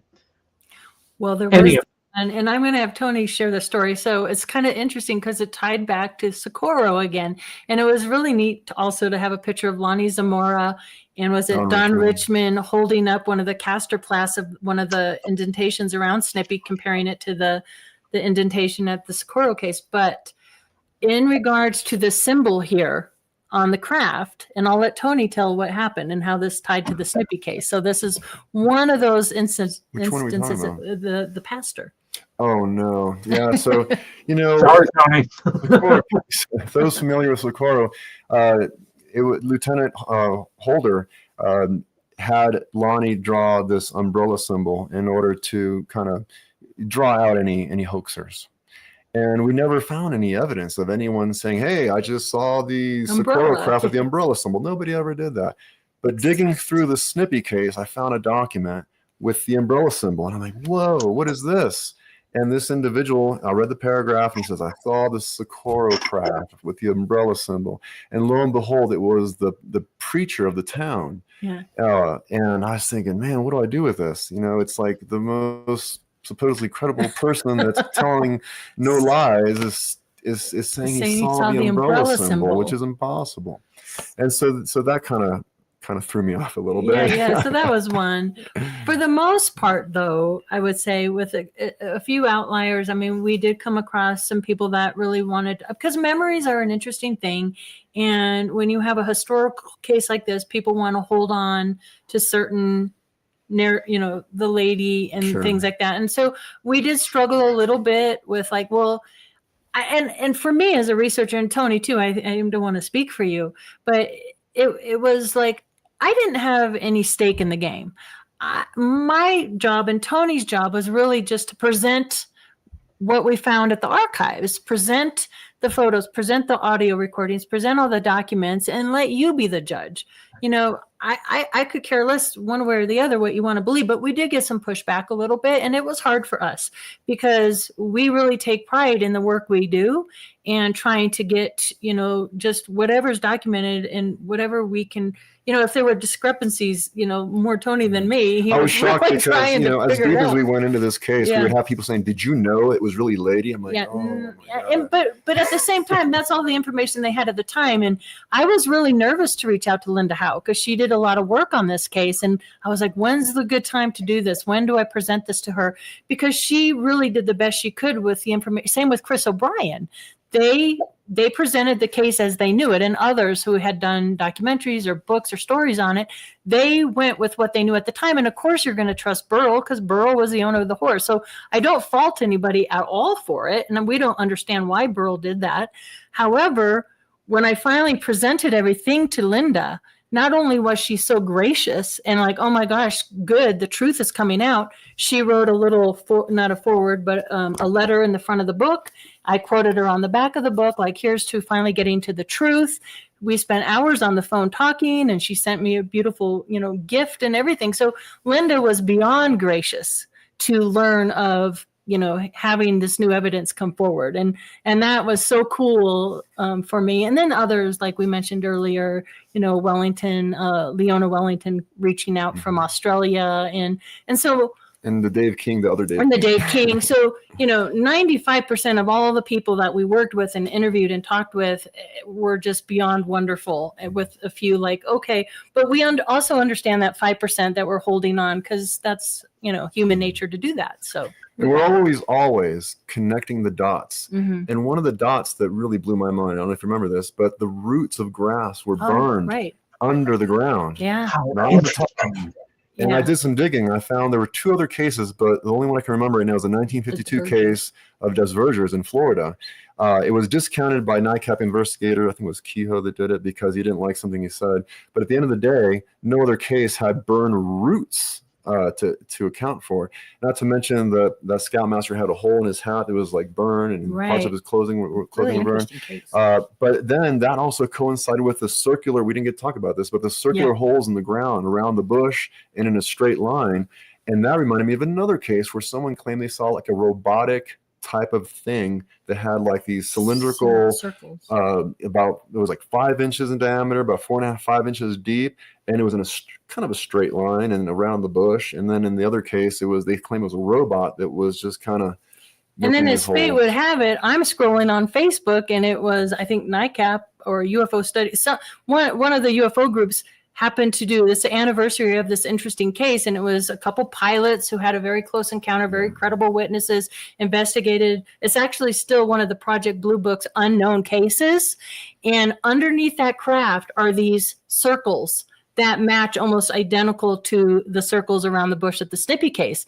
And I'm thinking, oh my goodness, I put it in my presentation because I lined up the holes around the Snippy bush and this craft that was investigated by Blue Book, and it would have matched up perfectly. And like if there were some lights or something that shone down under that craft, I was like, holy cow. Yeah. So fate sometimes intervenes. And let's not forget the paranormal aspect of it all too. Oh, right. There's all that too. Extraordinary. Yeah, we learned that. So there it is. Yeah, there's the bush. Oh, we did send it. Okay, good. Yeah, you can see those holes there. Mm-hmm. Yep. And those Chico bushes you don't want to drive over. Yeah, and the Chico bush, also the split. And I compared the Chico brushes that are split to the Socorro case as well. That's right. So it's really interesting how synchronicities happen, and you know, for me and for him as well, because he, Socorro, and that worked its way in, and then the Snippy case also tied to the Rocky Mountain Ranch, and Dr. Leo Sprinkle has his hands in these cases as well. That's really interesting. And it's really interesting. And Leo Sprinkle had a missing time event in the San Luis Valley as well. And there was great old photos of them at the cabin putting up antennas. And because one thing, that we learned, and you mentioned, thinking of life back then, and even now, living in the San Luis Valley was tough. No power, no water, no nothing. Yeah. So they communicated via two-way radio. Agnes King had 12 children and lost half of her children. Yeah. Oh, and so she had a set of twins, Faye and May. And I think it was May. May died at age 12 from an illness, and she is sent to haunt the cemetery up there.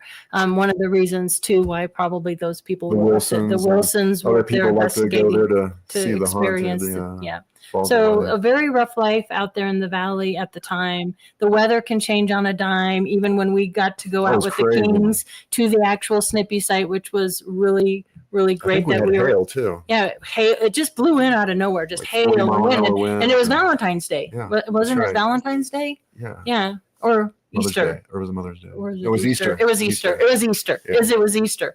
Yeah, I knew it was a holiday. It was Easter. But the weather just blew in, and it was like hail and snow and wind. And yes, they're 2 extra nights just to get the drone. Yeah, because we wanted to fly the drone, and we couldn't because the weather just came in. But we stayed a couple extra nights to bring the drone up. Oh, there we go. So there's Don Richmond with Lonnie Zamora, and even though he was, comparing, what they had at the Snippy site, in my opinion, with my work done in Ben, the Socorro footprints were more like a shoebox, and the prints from Snippy were more round and cylindrical and deeper.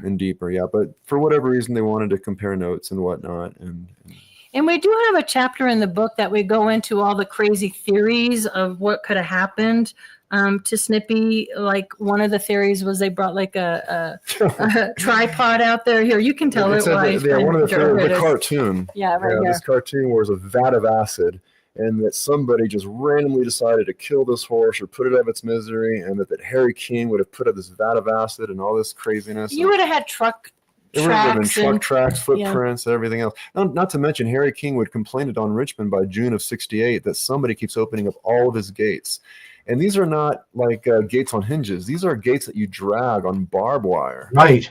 For all of them to be open would take some effort, and you could never find footprints or tire tracks or anything. And what's interesting about that, we just had dinner guests, was it last weekend or the weekend before that, live in the Black Forest, which is a well-known hotspot right near Elbert County. So a lot of things happen in the Black Forest out here, and what's happening to them right now as we speak, same phenomena, these mysterious gates being bent and open in strange way. And it's not, I mean, they have cameras out. It's just this paranormal vehicles turning on. We found whenever anybody puts cameras up, they lose power mysteriously when the phenomenon occurs. The funniest theory at the time were radioactive ants were let loose in the valley. There was even a newspaper article about it. These big, large radioactive ants is what killed Snippy. That was one of the theories. You know, I'm just like, oh, come on now. So debunking a lot of these crazy theories was a bit of an effort and kind of fun at the same time. And kind of fun, yeah. And I know that radioactive ants were responsible for the wonderful 1950s movies, Them! ! I mean, those were real. For sure. But if you're going to be a radioactive ant, that's the way to do it, not like stay little. It's, you know, as they say, denial is not just a river in Egypt.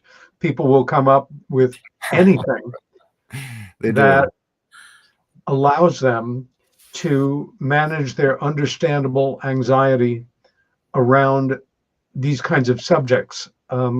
Years ago, I remember, you know, feeling not impatient with them, but, you know, get with the program. I've got a lot more patience and compassion now for folks who simply in their lives have never gone through that door or had to face questions that challenged everything that they thought they knew. And again, better to make fun of it, to sweep it away somehow, to find some pseudo-scientific explanation that passes for you, or latch on to the wonderful X-Files mantra, I want to believe, and decide what you want to believe or not believe about this. But once again, it's a wonderful slogan, reality does not care what we believe. Right. Or a screen memory like the owl. Oh, yeah. There you go. Oh, there's the print. I did send it. Oh, good. So there are two of these right next to each other, about the same width as any human would stand, however extremely wide and deep, pressed into the ground. When they analyzed it, they said this thing had to weigh a considerable amount. Right. About how far across in feet? The actual photograph. Don Richmond is standing right in front of it, and the prints are no wider than his human span. So we thought bear. So I was comparing bear tracks. But again, what's strange to me about this, just like at Rocky Mountain Ranch on season 1 for Beyond Skinwalker, where we're going through, there's that snowstorm. These tracks, these bipedal tracks come out of nowhere, you know, walk for a while, disappear, walk, disappear. Why only 2? That's because it has to be a bird. It's like something just bizarre. Yeah, like something like this. And if you look carefully at the dirt, like with claws that it looks come like down. it leaned forward to press off.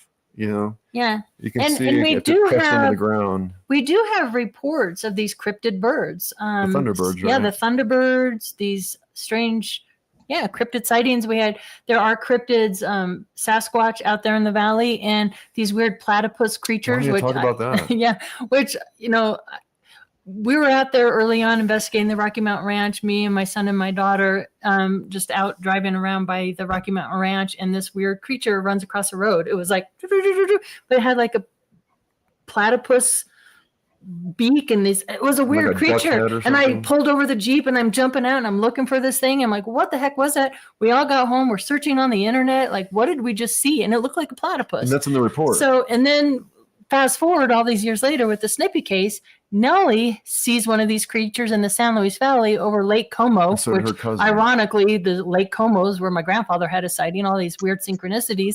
And her cousin saw it too, these strange platypus creatures, cryptids, and John Duke saw it too. So we have reports of this strange cryptid platypus creature and cryptid birds and recently Sasquatch. we learned that it's from Australia or something, or could be from Yeah, Australia. I mean, platypus is from Australia. So what is it doing here? And then Greg, the pond at the Rocky Mountain Ranch, has all these dead, weird looking, we don't know what they are. And he actually, so the last time we went, he put them in the freezer. He put one to test in the freezer. They look like giant tadpoles of sorts. I think there's an image of it in my Rocky Mountain Ranch episode, Behind the Scenes of Skinwalker, on my YouTube channel, if anybody wants to check it out. But they were all just laying dead around, but they're not native to the area. He's never seen them before. So weird things like this happen in these locations, and I don't know what it's about. How about those deer that have digitized eyes with the hunter? Yeah, you can tell them about that. Our friend who owns a restaurant out near Elbert County is also a where hunter. they do Beyond Skinwalker. Where they do Beyond Skinwalker, and he told us a story. He went out hunting into this particular area that he does not like to go into. Yeah. But he said that the elk there, was the elk, not the deer. Yeah. The elk there, he shot one, and he usually goes up and he gets the head to take a look and make sure that they're dead. And he said normally the eyes close or they go away normally, but this, he looked at the pupils and looked like pixels, like square pixels going out. Like a computer shutting down. And so right here in our little freezer up here, we have 2 sets of elk meat from this elk hunter, because he claims that everywhere else, he says the elk in Elbert County near the Rocky Mountain Ranch, the elk are different. They're bigger, more robust. They're more robust. They're almost digital, mechanical in nature. Yeah. So we were going to try to find a lab to test the 2 different elk meat, because one's from a normal place where he hunted and one's from Elbert County, and he said they're different. So that's interesting. Yeah. And it makes me think of Carl Higdon case, 1974 in Medicine Bow, Wyoming, where he's out hunting elk and has that ET encounter with also one, and the bullet hits an invisible wall, and they have that's a great case, by the way. You need to do a book on that one too, because there's so much evidence on that. Medical records, Dr. Leo Sprinkle investigated that as well. I think Dr. Leo Sprinkle is guiding us. I know, right? I can jump in here and say, for the benefit of any of our viewers or listeners who are not familiar with Dr. Sprinkle's name, this was a wonderful guy and a very courageous man, a psychologist who in the 1970s became interested in this phenomena and was the first mental health professional to sit down with a still quite freaked out Travis Walton and discuss his experience with him and take it seriously, which for many people was enough to challenge his right to practice psychology in the state of Wyoming, which he continued to do. But his combination of his curiosity, his humanity, his empathy, his intelligence, his objectivity made him a real pioneer in this work. Now, for mental health professionals in this country and around the world, you're not going to risk losing your license and your career to practice in these essentially post-ridicule days. Things have changed so much. And again, I met him in the later 70s through Bud Hopkins, and immediately, the guy was just so endearing and had such a good heart and a great sense of humor. I miss him very much. But again, that's Dr. Leo Sprinkle, and you would do well to learn more about him. Thank you, Peter, for saying that. He was really the first one to really sit and have an ear for all my experiences. And wow, what a blessing that was. And I spent 3 years going through his archives. And another synchronicity, I'm going through letters. That's my first book, Letters of Love and Light, which is based on 40 years of Dr. Leo Sprinkle's, work in the field. And what was really neat about that, Peter, is he kept all his return letters. So through the decades, I could kind of read his responses from professionals in the field to experiencers in the field and things that he went through to fill class to the naysayers and things like that. It was really interesting. I was like in the mind of Leo for over 40 years. I came across a letter from the sister of my ex-husband, and it was written to Dr. Leo Sprinkle, thanking him for coming to her elementary school in Highlands Ranch, Colorado, and talking about the Snippy case. Wow. Of Leslie. And I have a copy of that. And I'm like, are you kidding me? Synchronicities. The synchronicities are just, and after he passed away, I was in a conference at Sedona. I was having a rough time. I kind of got lost GPS. I was just having a bad day. And Leo had just recently passed away. And I was staying in an Airbnb. I threw my cell phone on the bed. I was up by the headstone, just kind of, having a moment, and my phone lit up. And I'm like, what is this? And I look at my phone, and it was Leo Sprinkle calling. And I just went, Leo? Like that? And nothing. And I just started laughing because I knew, like, the message was like, it's going to be okay, Katie. You're okay. And it was, I'm getting emotional. This kind of thing happens too often. It does. It happens to me a lot. And so, yeah, I feel very connected to Leo. He's very special. We went to Medicine Bow and how creepy that was. Mm-hmm. Yeah. That's something we gotta. We were trying to find the actual site that Higdon was taken, and we got out there, and we thought we knew where it was because we went through the archives. We found a map, and he put this triangular object to pinpoint exactly where he parked his truck, and we thought we found it.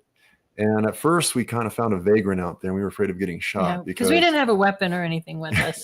Well, we did. We had a pistol, but I don't think that was going to. Yeah. Oh, we did? Oh, we did. I didn't think we did. But when we finally found the other location, we got out of the truck, and it was an eerie silence. It was eerie. No sound. Like, you couldn't hear any animals. You couldn't hear it. No, there was no wind. There was just nothing. Yeah, it was creepy. And so we quickly shot a segment, and we got out of there. Yeah, we're like, we got to go. We got to come back here with some arms, some rifles or something.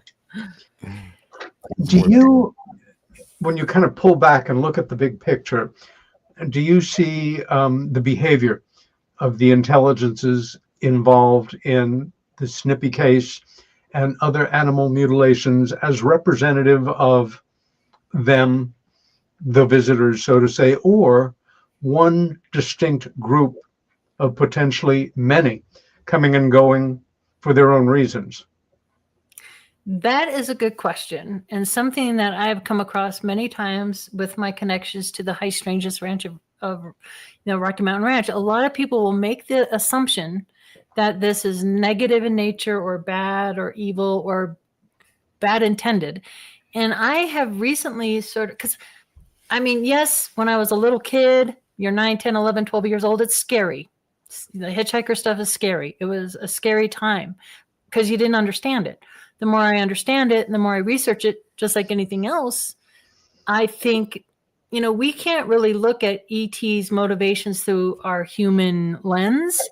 I don't necessarily think that what they're doing is, if that's, we eat cows, we eat meat, we eat animals. And if they're using the nutrients in blood for their visits on Earth, then they need to eat too. I don't necessarily see it that way. Did that answer your question? Is that what you were asking me? Yeah, absolutely. And of course, we human beings routinely dispatch animals in the course of research and advancing science. I expect overall the people involved attempt to do it humanely, but these animals still die so that we can learn more to assist ourselves, the world, whatever it is that we're going after. Poor Snippy, though. I don't know what went wrong there. And I asked Tony, I'm like, what do you think? Like, was it an experiment that went wrong? Were they testing a laser weapon? Like, what happened? Like, something went wrong with Snippy. This is not a normal. Or that everything went right and it was nothing personal, routine pick up, check out, take samples, drop the corpse and take off and do your analysis. You know, I think there was a mistake is because it seems to be a one of a kind, more or less. There was only one other case in the book that I wrote about where a woman who was a former MUFON investigator was on a trip. I want to say it was Arizona or something, and it was in the desert, and they came across a horse that was very similar to Snippy. However, no photographs. The details were very vague. You know, if she were to say, "Oh, it was a bloodless with laser-like incision with missing organs," and here are the photographs, I would say, well, maybe. But there was none of that. In fact, their tour guide was a I think he was Hispanic or something. Maybe it was in Mexico or something like that. He really had no idea why this lady was so fascinated with this dead animal in the report. Yeah. But it was very vague at best. But there was one that was just recent on Facebook, remember? And I reached out, and there's photographs of this horse, and it looks pretty similar to Snippy. Now, I haven't investigated it, but it was here in Colorado as well. I'm of the opinion that was a fake. You think it was a fake? But anything on Facebook is fake. Most everything on Facebook is fake. It's hard to say. Without any context, without investigating. Yeah. Really hard to say. It makes our jobs hard now, right? Wouldn't you agree, Peter? Like with all the CGI and stuff, it's hard. Have you been in contact with the King family since the book's been published, and have they read it? And what are their individual thoughts about you pulling it all together the way that you did? That's a really good question.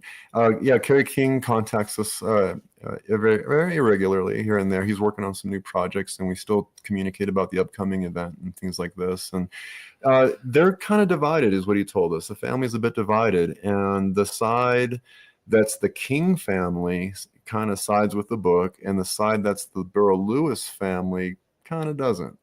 They kind of want to stick to the old trope and the old story of being lady without any details, anything like that, without really looking at any of the. And that's why, that's why I said earlier, it's like, well, here's all the information and let us just step out of it. Yes. And that's what we can do. But yes, they're a wonderful family, and they're very much interested in all parts of the phenomena. And what's tricky for them, I think, just from what Kerry has told us, it's hard to take a tragedy like the Snippy case and turn it into a positive and a learning experience. And they're really working towards doing that, like a spiritual awakening. And how can we use this to help instead of have the fear part of it? So it's a tricky thing to do, but they're maneuvering it very well, I think. It's very astutely stated. You've got to kind of walk a delicate line in any of this work. But I'm thinking now as one very hyper-specific area of study in that collection of informations coming in relative to visitations. Do you feel it would be of value for the elected officials who are now becoming folks whose name we associate with this subject because of the ongoing hearings in the House of Representatives around UFOs and UAPs, to bring this material to their attention, or like abductions, hybrids, not yet. They've got more than enough on their plate right now that they're processing and doing their best to take seriously and represent seriously. Yeah, disclosure is a tricky subject. And as you know, ever since 1947 and 52 and every 10 years after that, citizens' hearings and military disclosure, we keep pushing them to give us the information that they have. And every president who's not president yet says they're going to get to the bottom of it. As soon as they get in there, they clam up. We had Nixon's interest and his connection with Jackie Gleason, that whole story. And then we had, Truman and Johnson, and then, Carter and Reagan had experiences and they couldn't get it. And Clinton said he tried. There's a government inside the government. They didn't tell me. And it's just, and Trump tried also. It's just, they can't. They get told just enough to clam up. President Ford as well. Ford and Eisenhower, they were all, it seems like, certain, during the early years, like Eisenhower and Johnson and them, they had more access than the more recent presidents. It's like they just drew the line somewhere, the CIA anyways, and said, well, you're not going to get any more than this. Yeah. And I've heard rumors too that, there's people in Congress and in the government government that fear that this is evil and that we shouldn't mess with it. And maybe abductions and animal mutilations is too much right now. Maybe, just even the very first hearing when they were trying to show that video, I was so frustrated by that whole thing. And I'm like, okay, baby steps, and we're talking little bitty baby steps. And so I do think that some of this might be a little too much. The hitchhiker phenomena, and get into boxes and paranormal, and it's so much that I think if we try to get it all out there and educate, it would be overwhelming. It's overwhelming for us that have experienced things, and have been researching it for decades, but to put it out there for all these people, it would just be overwhelming, I think, and it would shut them down. Shock. Yeah, it would be a shock, and it would shut them down. So we are actually coming into our last minute. Where can folks go to find out more about where you are, what you're doing? Do you have a website? Yeah, please, if you can, check out our YouTube channel. Recently, I've had to rebuild it, so I'm looking for those subscribers. Right. So very, very helpful to me. It's a long story. I won't get into it with only a minute left. But it's Rocky Mountain Ranch Research with Katie Paige on YouTube. Then we have RockyMountainRanchResearch.org. And there's Katie Paige, and that's PAIGE.net. And you can find out more information there, and you can contact us there as well. You're live every Wednesday night. And I'm live every Wednesday night on the Trifecta, 7 to 8 p.m. Mountain Standard Time. This week we have Eric Hecker on. So yeah, check that out too, and you can find that information on the Rocky Mountain Ranch. Perfect. And all the books are on Amazon, and you can search Tony Angiola's name to find the books. And this is another little book series that Tony just started, which is really fun, called Flying Saucers, Aliens, and the first one in the series is Gremlins, and it's a fun little read. They're a short, fun little read. Yeah. And we are out of time. Katie Paige, Tony Angiola, thank you so much for joining me tonight. Yeah. For the rest of you, stay well, fight for what you believe in, and have a good week. See you next week.